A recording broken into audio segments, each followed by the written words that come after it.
lang siya parati sa lungga niya. Nakita ito ng isang magician at naawa siya sa daga.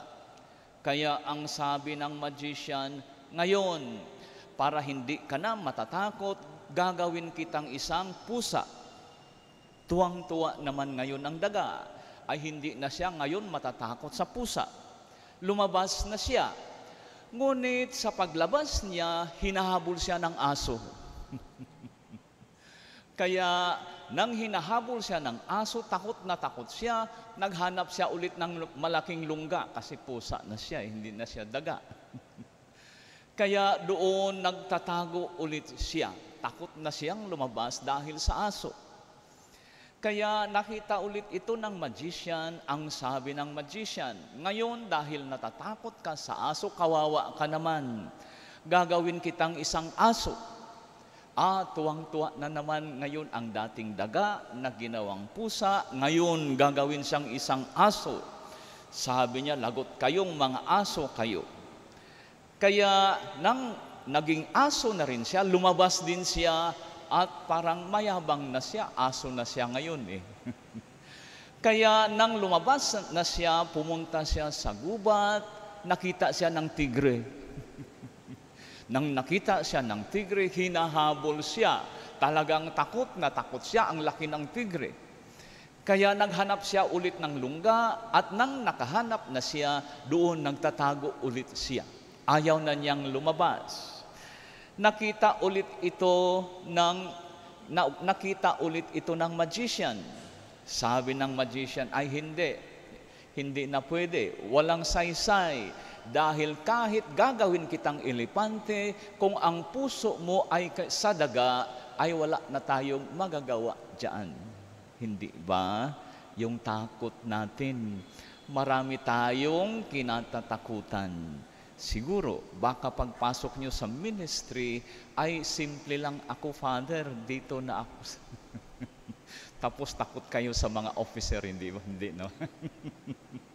Nang naging officer na kayo, hindi, wala. Nagbibiro lang. Ang ebanghelyo ngayon ay karugtong sa ebanghelyo kahapon. Ano ba ang ebanghelyo kahapon? Ang sabi ni Jesus, huwag kayong mag-impok ng kayamanan doon sa SM. Hindi, bago pa naman ng SM natin. Baka yung pera nyo doon lang na pumunta sa SM. Ang sabi ni Jesus, huwag kayong mag-impok ng kayamanan dito sa lupa. Sa panahon ni Jesus, ano ba ang kayamanan na itinuturing nila? Yung magagara, mamahalin na damit ay kayamanan yun para sa kanila. Wala pang ukay-ukay noon. Kaya para sa kanila, kung nakabili sila ng magara at mamahalin, magandang damit, kayamanan na yun para sa kanila. Para sa kanila, ang kayamanan ay yung malaking harvest, yung ani, na inilagay nila sa napakalaking kamalig. Malaking kayamanan yun.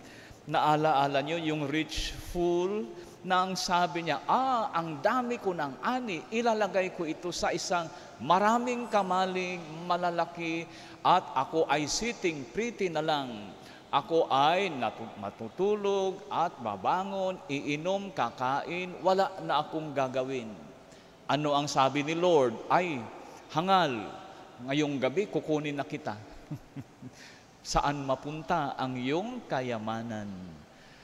At ang isang kayamanan, siyempre, yung mga ginto, pilak, at ang pera na pwede nilang maitatago. Kaya ang sabi ni Jesus kahapon, huwag kayong mag-impok ng kayamanan na kung saan yung tanga o kung hindi kaya yung mga daga o mga ipis ay kakainin o kaya ang mga magnanakaw. Wala, hindi secure yan. Mag-impok kayo ng kayamanan sa langit. Ano ang kayamanan na madala mo ba? Kahit si Henry C., ang may-ari ng SM diyan sa may Bagumbong pala ito, ay hindi niya madala ang napakaraming pera. Ano ang madadala mo? Pagpunta, pagharap mo sa Diyos, ano ang madadala mo doon? Wala, hindi ba? Ngunit mayroong isang magandang pwede mong dalhin. Ang kabutihan na ginagawa mo para sa iyong kapwa. Ang kabutihan na may pagmamahal. Hindi yung kabutihan, naging mabait ka sa isang tao, baka pautangin ako kung wala na. May kondisyon, hindi ba? Yung kabutihan na walang string attached. Maraming kabutihan, minsan o kadalasan ay may string attached.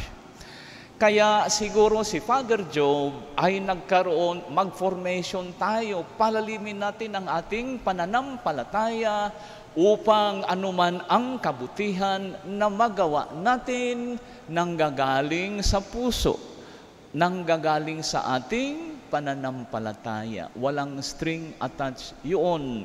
Do not let your left hand know what your right hand is doing. Kung walang string attached yun. Kaya ngayon ang sabi ni Jesus na ay hindi kayo makapaglingkod ng dalawang Panginoon. Yung isa ang misis mo, ang isa simbahan. Ay hindi. Yung isa si Lord, ang isa yung kayamanan. Akala ko Kaya hindi kayo pwedeng maglingkod ng dalawang Panginoon dahil either you will hate the other and serve the other. Kaya you cannot serve two masters. Si Lord lang dapat. Ang kayamanan ay huwag. Dahil kung ang kayamanan, hindi nyo nakita yung logic, yung reasoning, kung ang kayamanan ang pinaglilingkuran mo, ay marami kang worries, nababagabag ka. Kaya mahaba ang paliwanag ni Jesus tungkol sa worries, pagkabagabag, takot natin dito sa mundo. At ang isa siguro sa mga nakita ni Jesus sa panahon na yun ay ang pagkabagabag o takot. Kung papaano makaimbak ng maraming kayamanan para pag-retire ko, pupunta na lang ako, mamasyal na lang ako sa Hong Kong, pupunta ako sa US, o kung wala ako masyadong pera, sa SM na lang. Kaya kung iyan ang pagtutuunan mo ng pansin, siyempre marami kang worries, marami kang takot sa mundong ito. Kaya ang sabi ni Jesus, tingnan mo ang iyong paligid, ang mga tanim, ang mga bulaklak, ang mga ibon. Lahat bayaan ay nagpapagal, nagtatrabaho, araw-araw, nag-o-overtime ba yun? Hindi. Sabi ni Jesus, dahil inaalagaan sila ng Ama nasa langit. Kaya kung sasabihin natin na ano kaya ang kakainin ko bukas, o kaya ano kaya ang maiimpok ko bukas para sa aking retirement. Pero nakikita ko dito ngayon, ang marami parang nag-retire na. Marami ng impok ang mga ito. Kaya kung doon ka nakafocus, may maraming takot o kaya pangamba o pagkabagabag. Trust in God. Mananalig kayo sa Diyos. Kung palalimin natin, may isang nagsabi, halimbawa, kung naglalaro tayo ng baraha, apat tayo. Ang isa natin biglang inatake, tigok, patay agad. Anong gagawin mo? Sabi ng isa, adi ilagay natin sa gilid, pagkatapos laro uli tayo ng baraha. Ganyan naman ang buhay, hindi ba? Minsan yung iba nauna at inilagay natin sa gilid, laro pa rin tayo ng baraha. Sana ang laro na yun ay ang nakakatulong sa atin at sa ating kapwa. Ang ating paglilingkod na no string attached. Parati kong sinasabi na no string attached, papaano yan? Kaya ang pananampalataya natin, palalimin natin, dahil yaan parati ang sinasabi ni Jesus.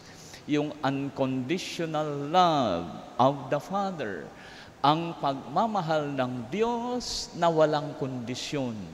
Sinabi nga sa Ebanghelyo last week, sinasabi ba talagang minamahal tayo ng Diyos? Katulad ng araw, hindi naman sinasabi ng araw, ay doon lang ako sisikat sa mga taga-Diparo dahil mababait ang mga taga-Diparo, ang taga-Bagumbong ay hindi. Hindi. Sumisikat ang araw sa Diparo, sa Bagumbong, kahit saan, sa mga mabubuti at masasama, ganyan din ang pagmamahal ng Diyos. Walang kondisyon. Ibig sabihin, ang paglilingkod natin, ang buhay natin ay mabawasan dahan-dahan ang mga takot, pangangamba kung malalim ang pananalig natin sa Diyos. Minsan kung diretsahin natin, kung matigok ka ngayon, ano ngayon ang mangyari? Adi, pupunta ako kay Lord. Hindi ba? Pupunta ka ba talaga kay Lord? Kaya pag ninilay-nilayan natin life, kung panahon ngayon, baka kakantahin din ni Jesus, for life is so short. Hindi ba may kanta ng ganoon noon, mga 10 years ago? For life is so short. At sa konteksto ng mga kabataan, why don't you love me? Baka matigok din tayo. Parang ganoon ang konteksto. Ipanalangin natin sa banal na Eucharistia na ito. Marami tayong iniisip, marami tayong mga takot, ngunit isa lang ang hinihiling na Jesus, ang ating malalim na pananalig sa Kanya. Lahat naman tayo may takot, may pangangamba, at may mga mga ayaw natin dahil baka ano ang mangyayari. Ngunit kung lumalalim na ang pananalig natin sa Kanya, dahan-dahan din mawawala ang mga takot natin sa buhay. Yan naman ang mensahe ni Jesus ngayon sa mabuting balita. Sana mapalalim natin ang pananampalatayang ito.